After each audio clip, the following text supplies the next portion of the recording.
నమస్తే, నా పేరు కళ్యాణ్ తెనటి. ఈ వీడియోలో రీసెంట్గా నేను వాస్తు విజిట్కి వెళ్ళిన దాని గురించి చెప్తాను. ఈ వీడియో నచ్చితే లైక్, షేర్ అండ్ కమెంట్ చేసి సబ్స్క్రైబ్ చేసేసేయండి. మీ సమస్యలు వాస్తు రిలేటెడ్ కానీ అస్ట్రాలజీ రిలేటెడ్ ఉంటే మెసేజ్ చేయండి, నేను రిప్లై ఇస్తాను. పర్సనల్గా కన్సల్ట్ చేయాలంటే స్క్రీన్ పైన నెంబర్కి కాంటాక్ట్ చేయొచ్చు. నేను రీసెంట్గా వెళ్ళిన వాస్తు విజిట్ అదొక అపార్ట్మెంట్లో ఫ్లాట్. అయితే ఫస్ట్ ఎంట్రన్స్ నుంచే చెక్ చేస్తా. అంటే గ్రౌండ్ ఫ్లోర్ నుంచి అపార్ట్మెంట్ ఉంటే ఫ్లాట్కి వెళ్ళి చెక్ చేయకుండా ఫస్ట్ గ్రౌండ్లో ఆ ప్లాట్ కన్స్ట్రక్షన్ ఏరియాలో ఎంట్రన్స్ ఎక్కడుంది, అక్కడ ఏమైనా దోషాలు ఉన్నాయా చెక్ చేసాం. అక్కడ ఒక బ్యాడ్ పాయింట్ అండ్ ఒక 2 గుడ్ పాయింట్స్ ఉన్నాయి. ఒకటి ఏంటంటే అది west facing entrance. West facing అంటే ఆ బిల్డింగ్కి plot entrance is west facing. West facing entrance అనేది ఉత్తమంలో కాకుండా అధమంలోంచి వాళ్ళు వాడుతున్నారు. నేను కూడా అధమం నుంచి ఎంటర్ అయ్యా. అయితే పైకి వెళ్ళిన తర్వాత వాస్తు చెక్ చేసి ఆ ఇండివిజువల్ ఫ్లాట్ ఈస్ట్ ఫేస్. అంటే లోపలికి వెళ్ళిన తర్వాత నేను డోర్ సైడ్ చూస్తే సూర్యరశ్మి లోపలికి వస్తే దాన్ని ఈస్ట్ ఎంట్రన్స్ అంటారు, తూర్పు ఎంట్రన్స్ అంటాం. ఆ తూర్పు ఎంట్రన్స్ 100 మార్కులు ఉంది, అంటే ఉత్తమ ద్వారంగానే ఉంది. సో వాళ్ళకి ఎంట్రన్స్కి 100 మార్క్స్ వచ్చేసాయి. కానీ లోపలికి వెళ్ళిన తర్వాత అది ఎగ్జిస్టింగ్ ఫ్లాట్, వాళ్ళు రిపేర్ చేసుకున్నారు, మోడిఫై చేసుకున్నారు.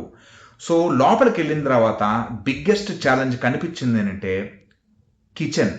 కిచెన్ కార్నర్కి, ఎక్స్ట్రీమ్ కార్నర్కి వాళ్ళు వేరేదేదో వాటర్ బాడీ సంథింగ్ ఏదో ఫిక్స్ చేద్దాం అనుకున్నారు.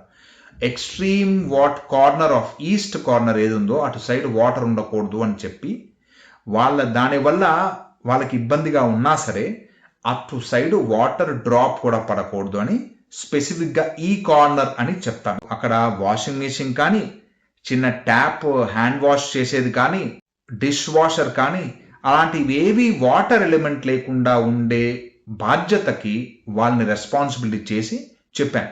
వెస్ట్ సైడ్ ఉన్న గోడ ఏదుందో బాల్కనీ సైడ్ అది ఎక్స్టెండ్ అవ్వకుండా కంట్రోల్ చేయమని చెప్పాను.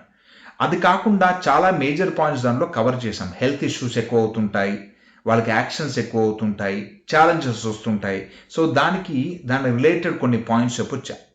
అది కాకుండా కిందకు వచ్చిన తర్వాత నేను అక్కడ మెయిన్ ఎంట్రన్స్ దాని గురించి మాట్లాడాను. బికాస్ ఇది అపార్ట్మెంట్ కాబట్టి ఈ ఫ్లాట్ ఓనర్కి ఒక్కటే చెప్తే వినరు కదా, మాడిఫై చేయరు. వీళ్ళకి చెప్పినా సరే అది మాడిఫై అవ్వదు.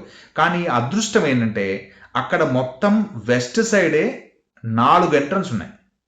పడమర ఎంట్రన్స్లోనే 4 సైడ్ ఉన్నాయి.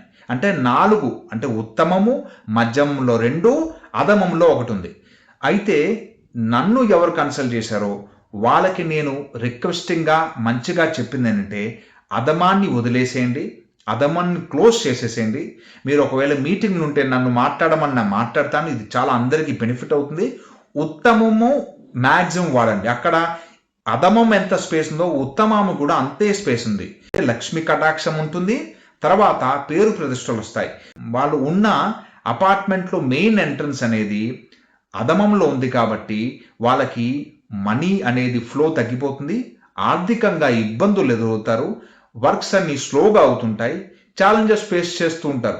అది వాళ్ళ ఫ్లాట్ బాగానే ఉందనిపిస్తుంటుంది, కానీ ఓవరాల్గా గ్రోత్ చెక్ చేస్తే అందరికీ అలానే ఉంటుంది. అందుకే ఎప్పుడైనా అపార్ట్మెంట్ అయితే అపార్ట్మెంట్ స్ట్రక్చర్లో కూడా చిన్న చిన్న మార్పులు చేస్తే చాలా అదృష్టం కలిసి వస్తుంది.